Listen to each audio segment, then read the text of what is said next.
look this team up and down on both sides of the ball, and there's not a ton of weaknesses. Like, where do you think this game will be won tonight?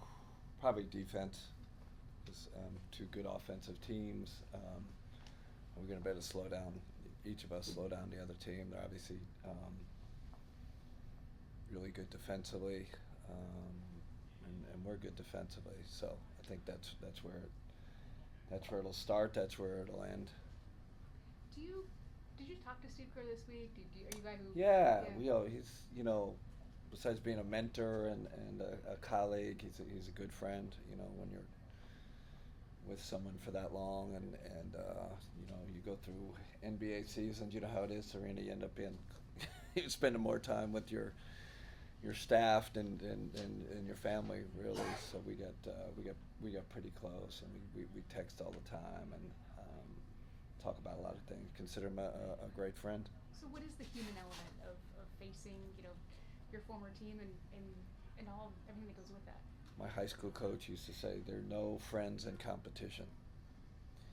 It's just, and Steve knows that better than anybody, and we'll compete and try each group will try to win, and then after we'll be go grab a beer or a glass of wine, or that's just how it works. So kind of makes it fun. Chris. Kenny, what did you specifically take from your time with the Warriors? Oh, we got 30 minutes. It really shaped me, right? Being around first of all, great head coach, great leader, great communicator. Steve has an incredible gift to understand the temperature of a team, and that's not just 1 through 5. That's 1 through 18. He involves everyone, involves all those players, involves all the staff. It's all his great experiences as a player and as a coach in the NBA. I mean, who's had more experience than him from the coaching side, really, from being with Phil Jackson and as a player, and then and then the second part is learning from great players, right? Steph and Draymond and Clay and Looney, and um, you know that was a big part of my growth too. How watching how those guys work, how they lead, how they play basketball, their IQ, all of it. So I wouldn't trade that experience for anything. Sam Merrill popped up on the injury report. What happened to him? What happened to him? I guess a little ankle issue. He's going to try it before the game, so we'll see. Yeah. Do you anticipate Dean being able to play tonight? Yeah, Dean's available. Should play tonight. And then when you're putting together a plan to defend the Warriors and Steph, with how much he moves away from the basketball despite being such a high volume scorer, how unique does that plan have to be? It's unique in the sense that as great as he is, one thing you have to be careful is like overreacting. Like I've seen teams do that. You overreact, or all of a sudden they're getting slips for layups, and they're opening up other stuff. So it's really a question of having great discipline and understanding he's going to make some shots. He's going to make some unbelievable shots, but I've seen it many times where the team just gets out of sorts and they start running two guys to the ball when they really shouldn't, and they start hitting guys for layups and all that. So we got to be really disciplined, but it's a unique challenge in the league. But I think our guys that they're going to embrace the challenge. Chris. You were putting this together and envisioning Evan's role. How much, if anything, did you take from Draymond? Yeah. They're different players, completely different players, but I think what it's related to, Warriors kind of centric, where, Draymond and Looney played together a lot, so you got kind of two bigs, and I took a lot from that, and Evan's in that mix too. You see Evan at the top more now and handling the ball more, using his passing ability, much like Draymond, but it's related to Jarrett, right? And where do you space him? If Evan's at the top with the ball, where does Jarrett Allen go? So it's all connected. It was Again, that's another reason I'm so thankful for my experience with the Warriors. It's helped me put this thing together and help with Evan a lot. And I'm just wondering, Mike Brown said when he left, he didn't take things like Steve taught him. You don't have to have 3.5-hour shoot arounds, and not everything is so serious. Like it's okay to relax a little bit. Was there anything like that for you, kind of that changed you, like your personality, almost even? Or not? I think me and Steve we were kind of on a that's how the relationship started a long time ago. We're really kind of connected on how the game should be played. I would say it would be more leadership stuff, more how do you manage superstars, the communication piece. How do you communicate with your stars? How do you make sure that everyone on the team feels valued? And, Steve would give this speech every 2 weeks where, every guy in the roster, would talk about how important they are. And I know that goes back to his Phil Jackson days, and he would touch all the players. So that's probably the biggest one, the communication with the whole roster. Tim. Hey, Kenny.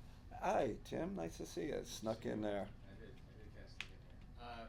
I wanted you to tell me a little bit about what you gleaned from Draymond, because he's such a unique guy and player, and how smart he is on the defensive end. What did you glean from coaching him?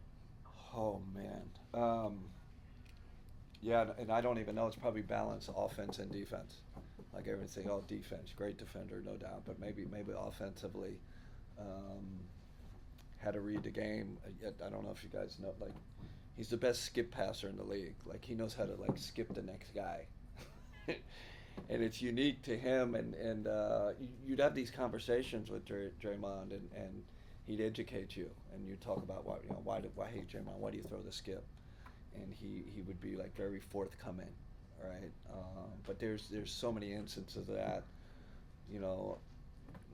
watching him teach a young player how to play post defense, where to put your hand, and the angles you gotta defend in the post with. So Tim, I got 50 stories like that. So that I put that in my bank, and it helps me coach this team better. Helps coach other players better. Hey Kenny, is there anything that Steve Kerr did that you had never seen before that stuck with you from a coach? Oh man, I don't want to give a specific specific example, but he always interjected joy into practice or into a road trip, and joy can mean a lot of things. It could mean a birthday video. It could mean doing something fun in practice. I think at the core, he's a great competitor, but he also understands this is a kid's game. We play it for fun and all that. So he just had a unique way of always interjecting that pretty much on a daily basis. So it wasn't a tense environment. It was a competitive environment, but it was a joyful environment. I've heard you say it was training camp. You did trivia night. Did you Yeah. try to do some stuff like that? No doubt. We did a funny video today. And it grabs the players' attention too, right? Like they come in, oh man, another film session. And we had a great one today, and every guys were laughing, and you know how it is with the team, and it just sets the mood. And then we get to work, right? But it kind of wakes them up a little. So there's another thing I took from Steve.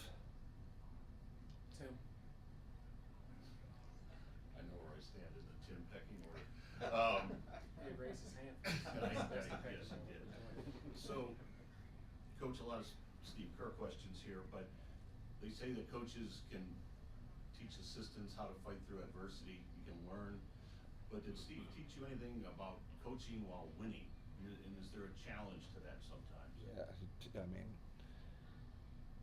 there's not a more humble guy. Like, he's got 9 championships. I used to joke with Steve. I said, Steve, I've never seen a guy who's won 9 championships who was he never talked about it. He just never talked. You'd have to ask. You'd have to get him alone maybe and ask, hey, what about, that one Bills championship, or and he it's really the humility, humble in victory, and that's genuine too, right? I think maybe you could be that way in front of the media, but that's how he is all the time, and it's a real quality. He knows it's about the players too, right? He doesn't get too into himself. He knows this is a player's game, so that's a real great trait he has. And the Cavs are obviously having early success, and not that it's a finished product, but has it surprised you, the level that the play has been? I'll go back. I saw what Steph said the other day. Like, we haven't done anything yet. It's, we haven't, and it doesn't surprise me in a sense. I know, just be honest. Like, in this league, you get a little lucky too. I mean, we're shooting the heck out of the ball, right? You can get, we could be, let's argue 7-2. It's possible, right? Like, but we've had things go our way. So I don't think in this league you can get too high on yourself, because quickly it can turn. You get an injury or you get some bad shooting luck, and it can turn quick. So I'm pleased, but I'm more pleased like in the process and all the things we're doing, and then pleased with the group, like the spirit and the attitude, even when we're down or things aren't going well. That's what I'm holding on to right now. But doesn't surprise me, because I knew this was a high character group going into this job. Is there anything new on Strus? Progressing. I saw him today. He's progressing quickly. I think it's original timetable, but he's starting to progress quickly. When he's back, will he start? That's a again? great question. We'll kind of address that when cross that bridge, where we are in the season. What our health looks like, how he is, what the return to play looks like. Because sometimes when guys come back like that, you have to start at 18 minutes, and there's just a lot of questions I'd have to go through before we get an answer to that one.